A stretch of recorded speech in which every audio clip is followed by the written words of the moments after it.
తింటే ఆయాసం, తినకపోతే నీరసమని మనం అప్పుడప్పుడు వాపోతూ ఉంటాం. థైరాయిడ్ విషయంలో ఇది 100% నిజం. ఎందుకంటే థైరాయిడ్ హార్మోన్ ఎక్కువైనా తక్కువైనా ఎక్కడ లేని చిక్కులు వచ్చి పడుతూ ఉంటాయి. హార్మోన్ తగ్గితే బరువు పెరిగిపోవడం, నెలసర్లు గాడి తప్పడం వంటి సమస్యలు ఎదురవుతాయి. అదే హార్మోన్ ఎక్కువైతే గుండెలో దడ, బక్కపల్చగా మారిపోవడం, ఆయాసం, ఆందోళన వంటి సమస్యలు తలెత్తుతూ ఉంటాయి. థైరాయిడ్ లోపాలతో బాధపడుతున్నప్పుడు ఏం చేయాలో, వాటికి ఎలాంటి వైద్య సాయం అవసరమవుతుందో ఇప్పుడు తెలుసుకుందాం.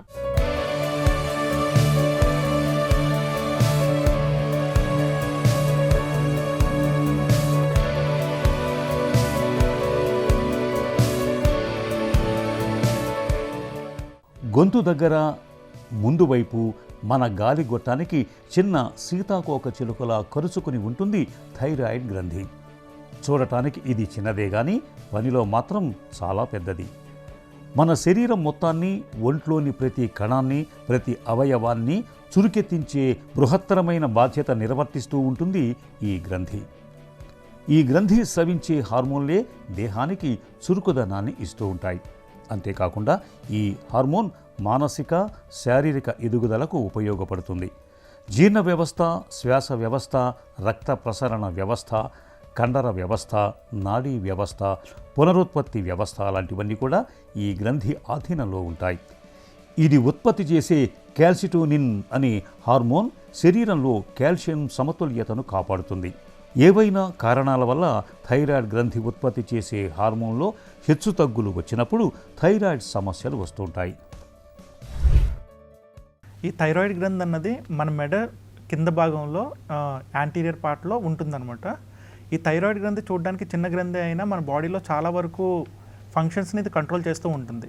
థైరాయిడ్ గ్రంథి యొక్క ఫంక్షన్స్ ఏంటి అని చూసుకుంటే, పిండం పెరిగి టైం నుంచి కూడా మనకి ఈ థైరాయిడ్ ఇంపార్టెన్స్ అన్నది ఉంటుంది. పిండం కింద ఉన్నప్పుడు థైరాయిడ్ సరిగ్గా పనిచేయలేదు అని అంటే ఆ పుట్టి పిల్లలు బ్రెయిన్ సరిగ్గా డెవలప్ అవ్వకుండా పుట్టడం ఇలాగా అవుతూ ఉంటుంది. పుట్టిన తర్వాత కూడా పెరుగుదలలో ఈ థైరాయిడ్ హార్మోన్ అన్నది చాలా వరకు ఉపయోగపడుతుంది. ఎందుకంటే ఎత్తు పెరగడం కోసం, అంటే linear growth of the bone అని అంటారు అనమాట. దీనికోసం కూడా మన థైరాయిడ్ హార్మోన్ అన్నది చాలా వరకు ఉపయోగపడుతుంది. ఎందుకంటే ప్రతి బోన్లోనూ గ్రోత్ ప్లేట్ అని ఉంటుంది. ఆ గ్రోత్ ప్లేట్ అన్న చోట ఈ థైరాయిడ్ ఫంక్షనింగ్ అన్నది ఉంటుంది. అందుకనే మీరు చూసుకుంటూ ఉంటే థైరాయిడ్ తక్కువగా పనిచేసే పిల్లలు సరిగ్గా ఎత్తు పెరగకపోవడం, బ్రెయిన్ సరిగ్గా డెవలప్ అవ్వకపోవడం ఇలాంటి అవలక్షణాలతో పుడుతూ ఉంటారనమాట. పెద్దల్లో కంపేర్ చేసుకుంటే మనం ఈ థైరాయిడ్ హార్మోన్ అన్నది మన హార్ట్ మీద పనిచేస్తుంది, కొలెస్ట్రాల్ మెటబాలిజం మీద కూడా చాలా వరకు పనిచేస్తుంది. బిఎంఆర్ అని అంటాం. బిఎంఆర్ అంటే ఏంటంటే బేసల్ మెటబాలిక్ రేట్. అంటే ఎంత తక్కువ ఎనర్జీ రిక్వైర్మెంట్ దగ్గర మన బాడీ తన పనులన్నీ తన సక్రమంగా చేసుకోగలుగుతుందో దాన్ని మనం బేసల్ మెటబాలిక్ రేట్ అంటాం. ఈ బేసల్ మెటబాలిక్ రేట్ని కంట్రోల్ చేసేది థైరాయిడ్ హార్మోన్. ఇదే హైపోథైరాయిడిజం. దీనివల్ల శరీరం లావు కావటం, మందబుద్ధి, మతిమరుపు, పనిపైన ఆసక్తి లేకపోవటం, మలబద్ధకం, రక్తహీనత, రక్తపోటు తగ్గిపోవటం, చర్మం పొడిబారినట్టు ఉండటం, వెంట్రుకలు రాలిపోతూ ఉండటం జరుగుతుంది. హైపోథైరాయిడిజం స్త్రీలలో ఉంటే నెలసరి సరిగా రాకపోవటం, 2-3 నెలలకోసారి రావటం, లేక 6 నెలల వరకు రాకపోవటం, రక్తస్రావం చాలా ఎక్కువగా అవుతూ ఉండటం వంటి లక్షణాలు కనిపిస్తాయి. సంతానలేమి సమస్య తలెత్తుతుంది. ఒకవేళ గర్భం ధరించినా అబార్షన్ కావటం జరుగుతుంది. గర్భిణీగా ఉన్నప్పుడు థైరాయిడ్ సమస్య ఉంటే పిల్లలు పుట్టుకతోనే లోపంతో జన్మించే అవకాశాలు ఉంటాయి. మానసిక ఎదుగుదల సరిగ్గా లేకపోవటం, గుండె సంబంధిత వ్యాధులతో జన్మించటానికి ఆస్కారం ఉంటుంది. ఈ థైరాయిడ్ డిజార్డర్స్ ఆటో ఇమ్యూన్ కండిషన్స్తో అసోసియేట్ అవ్వడం వల్ల చాలా వరకు కేసెస్లో ఇవి కూడా ఒక రకమైన కాజ్ అనమాట. అలాగే మనకి వేరే రకంగా కూడా మనకి థైరాయిడ్ ఇబ్బందులు రావచ్చు. ఏంటంటే ఇప్పుడు హెడ్ అండ్ నెక్ సర్జరీస్ చేస్తారు. ఆ హెడ్ అండ్ నెక్ సర్జరీస్ చేసిన తర్వాత రేడియేషన్ ట్రీట్మెంట్ ఉంటుంది.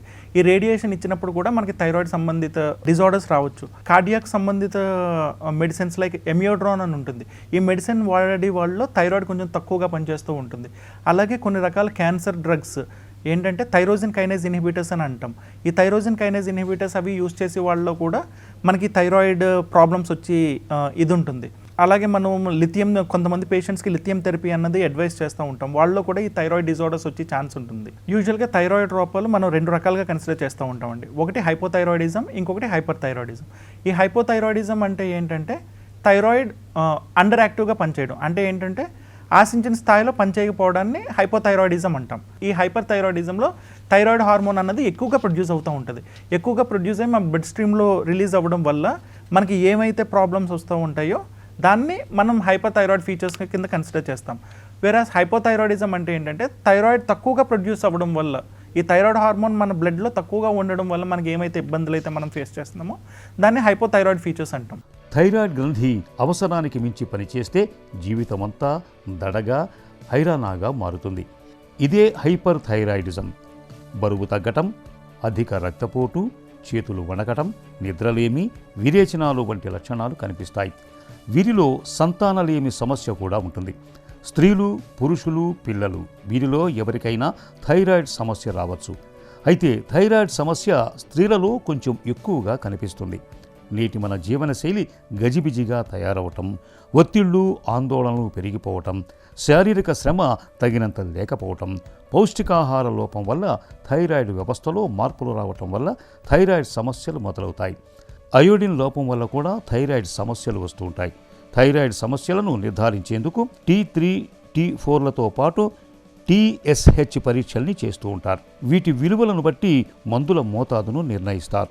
థైరాయిడ్ సమస్యల్ని అదుపులో ఉంచుకునేందుకు ఈ మందుల్ని జీవితాంతం వాడాల్సి ఉంటుంది. ఎప్పుడైతే పేషెంట్కి TSH సప్రెస్డ్ అంటే బాగా తక్కువగా ఉండి మా దగ్గరికి వస్తారో వాళ్ళని ఫస్ట్ మేము థైరాయిడ్ సింటిగ్రఫీ చేయిస్తాం. ఈ థైరాయిడ్ సింటిగ్రఫీ చేయించడం వల్ల మాకు ఏమి ఇన్ఫర్మేషన్ వస్తుంది అని అంటే ఫిజిషియన్కి ఆ పేషెంట్కి గ్రేవ్స్ డిసీజా లేకపోతే ఆటోనమస్ ఫంక్షనింగ్ థైరాయిడ్ నాడ్యులా or else like multinodular goitre. ఎందుకంటే ఈ మూడిట్లకి ట్రీట్మెంట్ ఇట్ కెన్ వేరీ. పేషెంట్కి గ్రేవ్స్ డిసీజ్ పేషెంట్ అని అనుకున్నామనంటే ఆ పేషెంట్కి డిఫ్యూజ్ అంటే మొత్తం థైరాయిడ్ గ్లాండ్ అంతా ఎక్కువగా పనిచేస్తుంది. దానికి మనకి 3 ఆప్షన్స్ ఉంటాయి ట్రీట్ చేయడానికి. ఒకటి, ఇనీషియల్గా ఎక్కడైతే న్యూక్లియర్ మెడిసిన్ ఫెసిలిటీ లేదో అక్కడ యాంటీథైరాయిడ్ మెడికేషన్కి వెళ్ళొచ్చు. ఫెసిలిటీ ఉన్న చోట చాలా వరకు they consider nuclear medicine facility to be the first line of treatment. ఏంటంటే రేడియో అయోడిన్ ఎబ్లేషన్. లేదు ఈ ఫెసిలిటీ కూడా లేదు అని అనుకుంటే అప్పుడు థైరాయిడ్ సర్జరీ. ఈ 3 ఆప్షన్స్ ఉంటాయి. అలాగే నెక్స్ట్ AFTN. దీన్ని ఏమంటామంటే ఆటోనమస్ ఫంక్షనింగ్ థైరాయిడ్ నాడ్యూల్. యూజువల్గా థైరాయిడ్ గ్లాండ్ అన్నది మన పిట్యూటరీ గ్లాండ్ కంట్రోల్లో ఉంటుంది. కానీ ఇక్కడ ఈ ఆటోనమస్ ఫంక్షనింగ్ థైరాయిడ్ నాడ్యూల్లో ఏమవుతుందంటే ఒక నాడ్యూల్ డెవలప్ అవుతుంది థైరాయిడ్ గ్లాండ్లో, అది పిట్యూటరీ గ్లాండ్ కంట్రోల్లో ఉండదు. దానంతట అదే థైరాయిడ్ హార్మోన్ ప్రొడ్యూస్ చేయడం స్టార్ట్ చేస్తుంది అనమాట.